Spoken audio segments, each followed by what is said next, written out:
Hi, my name's Jared, and this is my 1986 Toyota pickup build. Part 1. I've become so numb, I can't feel you there.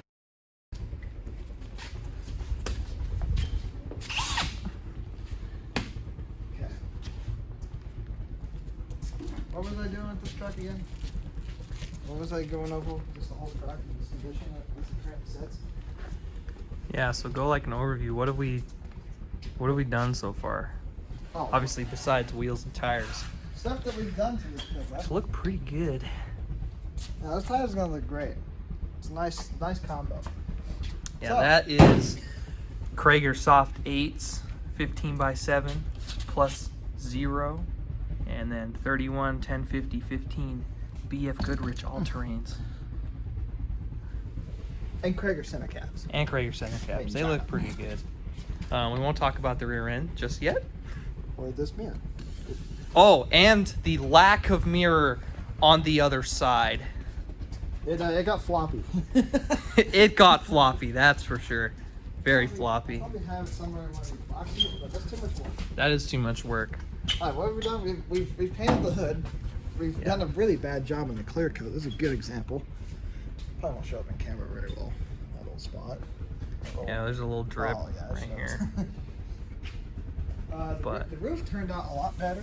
We painted the roof It's got some minor dents in the cab in the roof. just with spray paint, but Most of the dents are on the fenders and there's a couple on the hood. But for overall, it's a straight truck, except for holes in the fenders and holes in the doors. and there's some pretty good rust on the bed. But we think we're doing flatbed. So. Probably gonna do a flatbed in the. Oh no! Oh, Oh, the brake fluid everywhere. oh, it's nasty. Oh, dude, that's not. So we replaced the master cylinder. That's wrong topic. And we had it in this bucket on this dirt bike of sand. And it just oh god, I get away so bad. Alright. Yeah, so there's a nice shiny new master cylinder on there now. This is a 1-inch bore master cylinder from like Land Cruiser or wherever they come from. Definite upgrade over the stock. Oh yeah. The stock was really crusty. So That's one thing we're working on now. yeah, so the big thing we're doing right now is we're overhauling the brakes because the stock proportioning valve is, Seized. yeah, it didn't work at all. So we had no rear brakes. And the wheel cylinder, one of the passenger side wheel cylinder was seized. So we're just gonna go to disc brakes. And also, it's really smoky in here now. I think the fire, It's very smoky in fire here. is having a heart attack. Holy crap. I don't know what's going on.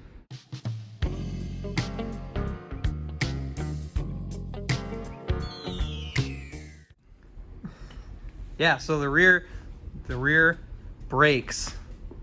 The passenger side was completely seized and didn't work, Yeah. and the driver's side was filled with diff oil. So it didn't work. So we had no rear brakes at all in this truck. Yeah. Yeah, it had it definitely leaked a little bit. Just a little bit. Those are the old wheels and tires. I don't know if you can tell, but we've done a few little bit of burnouts. A on few it. burnouts. Nothing, no big deal at all, actually. They're old tires. They chunk really easy. Yeah. Backyard brakes. So yeah, old portion valve sucked. Old portion valve sucked. So we what are you got- doing about it? So I got a manual one that I'm gonna put up here by the master cylinder. Yes, this is the proper direction. It's gonna sit something like this, and it's gonna be mounted to the firewall. And what does via this do? bracket. This allows me to control what percentage of the brakes the rear does, or what percentage of the braking the rear brakes do. I cannot word stuff right now. So I can turn this. I gotta make sure I do this right. Okay, if you turn it out, it's less braking. Turn it in, it provides more braking. It's basically just a check valve that that you open and close with a screw. That costs $70 for some reason. That's because it says Willwood on it. Yeah, you're buying a brand. So that would be why the rear axle is apart, is because of the brakes and the wheel bearings. The idea behind the stock system is that the more weight you put in the bed, Yes. the more braking you would get.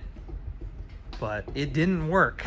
It doesn't work well with a lift, and it doesn't work when it's broken.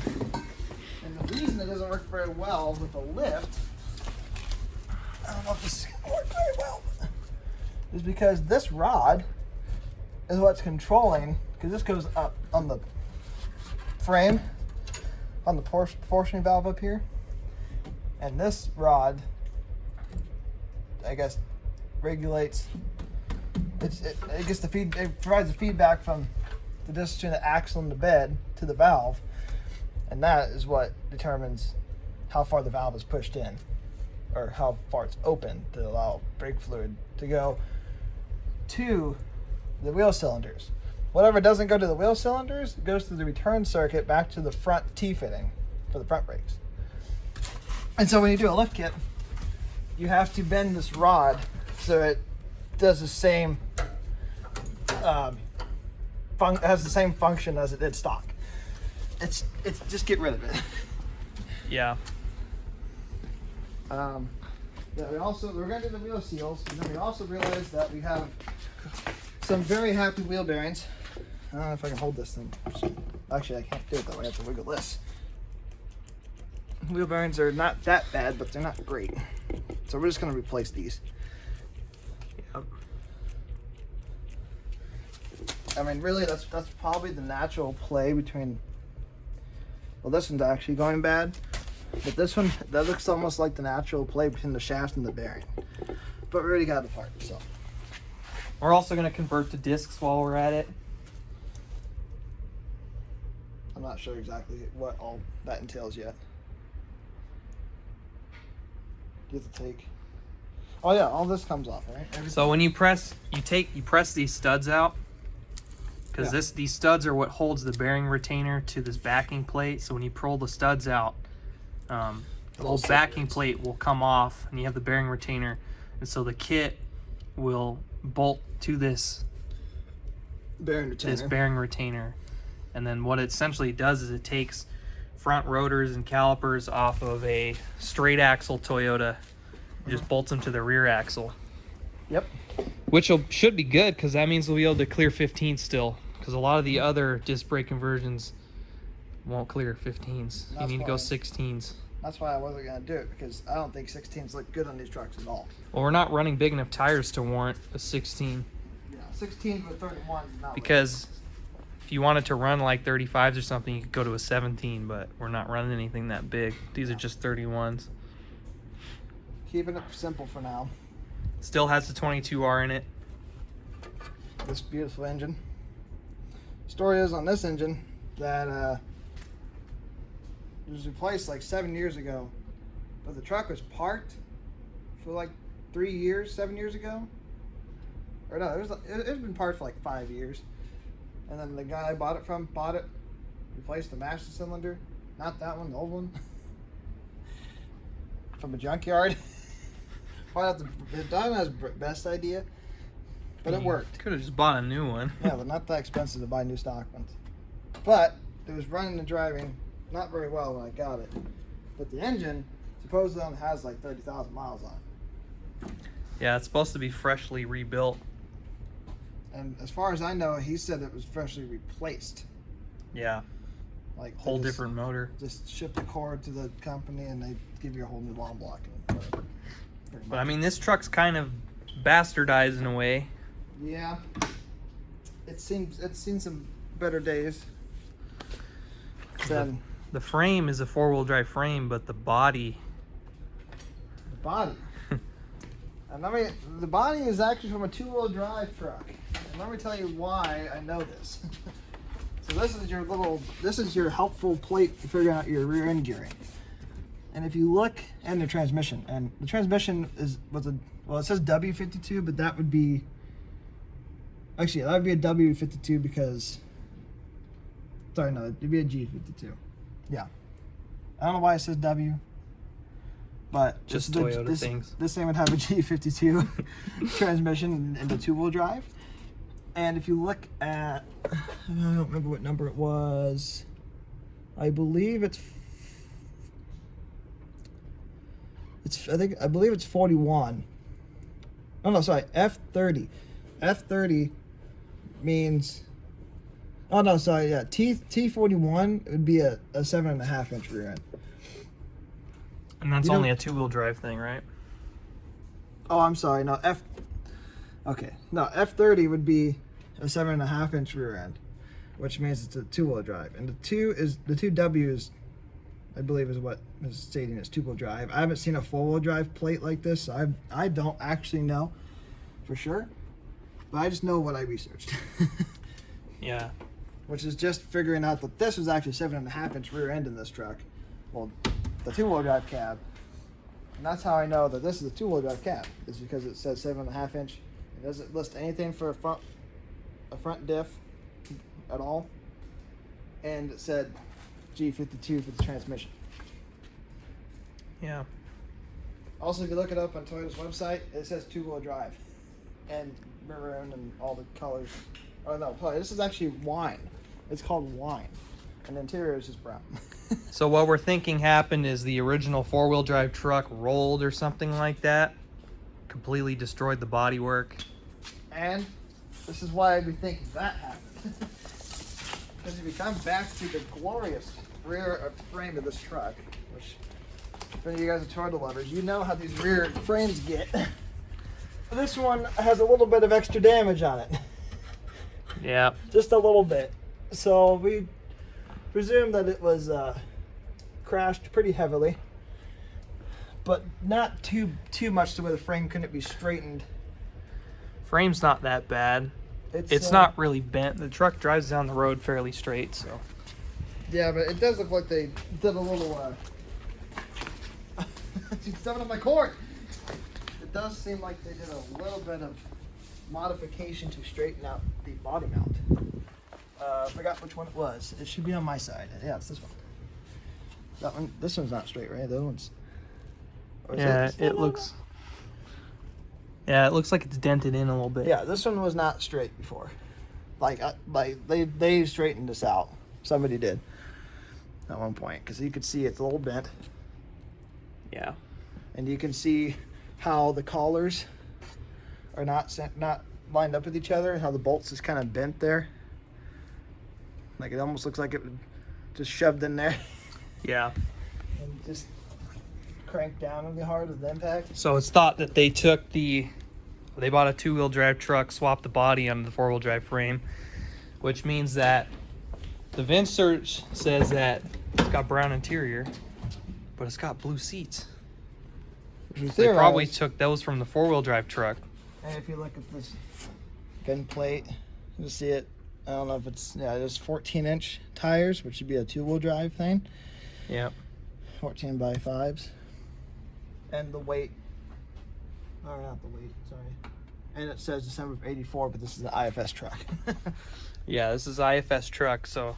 And then the 2-wheel drive cab swap also explains this chopping of the center console, because they had to chop back. I got some light in here. Not That very didn't help. much. That didn't Okay. do anything. So I had to chop this back a little bit, around so the transfer case shifter will fit into the cab with the boot. Yeah. And then they had to then proceed to chop up the center console to make it fit, like the boots fit around the shifters. But I think it has newer carpet. It's pretty nice. It's pretty plush still. It's got nice padding compared to what it would be if it was actually 30 years old. Yeah. And the interior is fairly nice, besides a few like cigarette burns or just random holes and just old toilet. And it doesn't smell bad in here either, which is a bonus. And it smells has a like- headliner that's not saggy. And it smells like vanilla. Vanilla. Oh yeah, you gotta get the trees. Oh, it also has the dash from the 4-wheel drive. Yeah. Which the 4-wheel drive we theorized is the SR5, because this is an SR5 dash. It's got the tack and all that. Or gauge cluster, excuse me. It also has an aftermarket radio, which, by the way, is wired directly to the battery. If it didn't work. Oh, it'll work. There it is. So just I did recently disconnect the battery, so it's in setup mode now. it's fine. Has crappy speakers, but there are no speakers behind these grills. This has been in there for like a week or two, and there's still water in there. Actually, a week, and there's still water in the bed from the snow. Yeah. Cause we got snow in North Idaho. 8 inches, and then decided to all melt. Yeah, it's pretty much all gone. Oh, And it's October, actually Halloween. yeah, it is. Actually. Funny enough. I didn't even think about that. Spooky, scary. Anyway, tires. So there's a 31 by 10.5 on 15s, and this is a stock truck. And if you look at a lot of sites, it says that 31 10.5s fit on the stock 86 Toyota. But I don't know how you're supposed to steer and have suspension flex at the same time, because it's just gonna hit this fender really bad. Like I can't even fit my fat finger in there. He's got really fat fingers. For comparison to a normal sized finger, that's where we're at. Yeah, so he can get his in there. And I'm just struggling to get. I am pushing into there. Don't get your hand stuck. Oh, it'll come out. Oh god. But when you turn the other way, it has plenty of clearance. It doesn't. Like, it's fine. There's so much here I can fit my entire forearm in here. And that's what you want. Yeah. Ignore that. But yeah, back to the actual topic of this video is the Doesn't it brakes. have a carb for a Celica on it? Oh yes, and this is the carburetor so 22 Rs, I don't know if you know, came in lots of things like Celicas and first gen Supra. Maybe.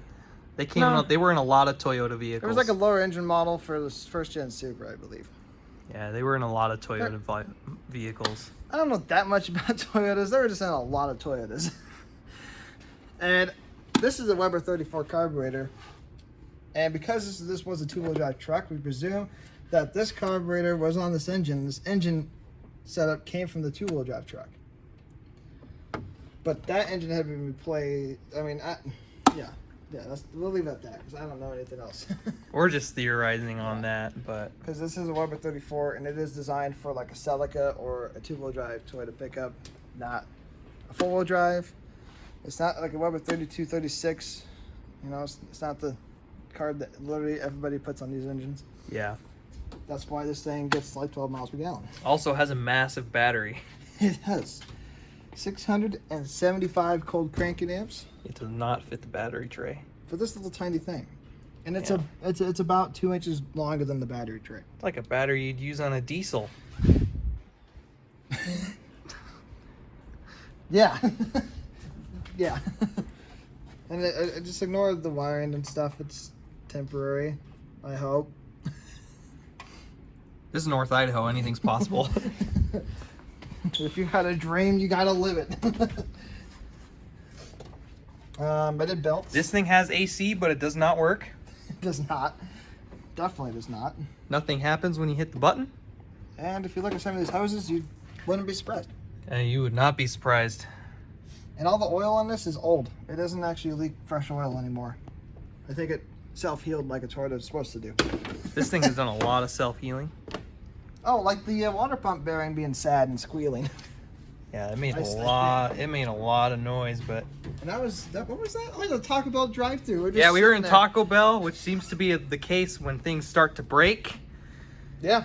And sitting in the drive-thru, idling, and it just started making a lot of noise, howling really bad. And then after a little bit, it was fine.